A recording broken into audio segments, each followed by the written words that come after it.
Apakah pelaku riba masih diterima Allah amal ibadah yang lain? Tolong jelaskan dosa yang paling ringan tentang riba.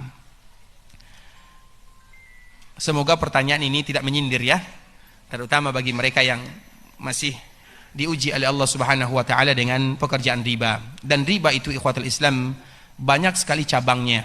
Kita jangan pernah beranggapan riba itu hanya bekerja di sini, bekerja di sana. Riba itu banyak.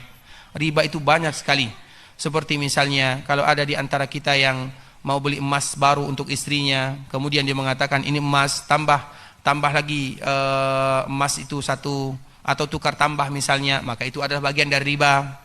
Seperti misalnya apabila ada di antara kita yang berdagang, kemudian dia ingin memecahkan uangnya, kemudian tidak ada uang pecahannya, kemudian dia ambil kepada temannya dalam keadaan berhutang, itu adalah bagian daripada riba.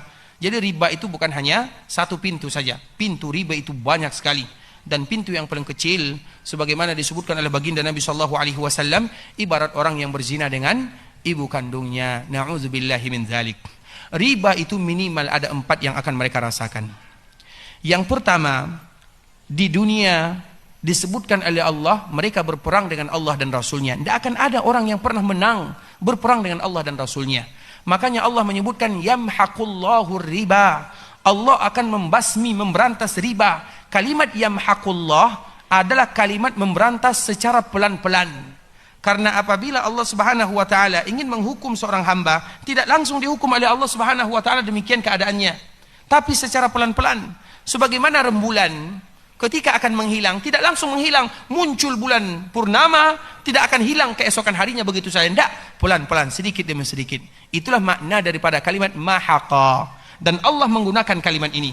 Kemudian ketika orang tetap bermuamalah dengan riba, kita lihat dia berjaya di dunia, memiliki semuanya. Tiba-tiba dikala dia berada di puncak karirnya, maka di saat itulah Allah jatuhkan dia ke rendah, yang ke tempat yang paling bawah. Itu namanya mahkun.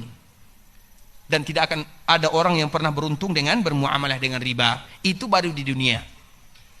Yang kedua, di alam barzakh, di perkuburannya. Ada sebuah hadis Rasulullah SAW. Nabi SAW melihat beberapa orang. Di antara salah satu yang dilihat oleh Nabi SAW, Nabi melihat ada 2 orang. Yang satunya berenang di sungai darah, yang satunya ada di pinggir sungai. Setiap kali orang yang tadi berenang, dia datang ke pinggir sungai, maka dimasukkan batu di dalam mulutnya. Tentu apabila batu dimasukkan akan menghancurkan tubuhnya. Kemudian dia berenang lagi, kembali lagi ke tepian, kemudian dimasukkan lagi batu. Begitulah seterusnya. Sehingga Nabi SAW bertanya, "Mahadan?" Wahai malaikat, ini apa? Maka malaikat mengatakan, "Intalik, intalik." Berangkat kamu, berangkat kamu.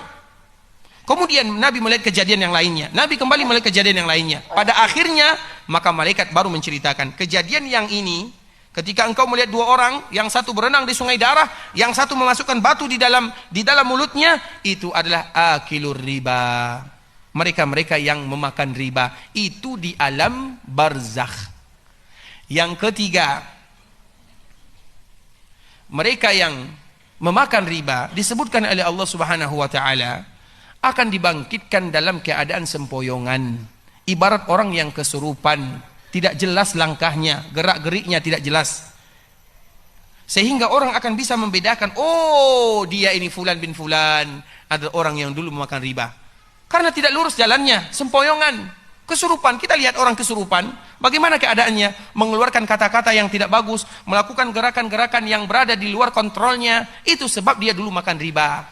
Yang keempat, dia diancam neraka Allah Subhanahu wa taala. Minimal 4 ini yang akan dirasakan oleh mereka-mereka yang masih bermuamalah dengan riba, dan semoga Allah hindarkan kita dari itu semua. Dan kalau ada di antara saudara-saudara kita yang masih bermuamalah, semoga Allah Subhanahu wa taala memberikan kemudahan kepada mereka agar bisa keluar darinya. Karena banyak kadang-kadang saudara kita yang ingin keluar, tapi mereka belum sanggup. Banyak yang mereka pikirkan, sehingga tidak ada yang bisa kita lakukan kecuali kita berdoa agar Allah berikan kepada mereka kemudahan.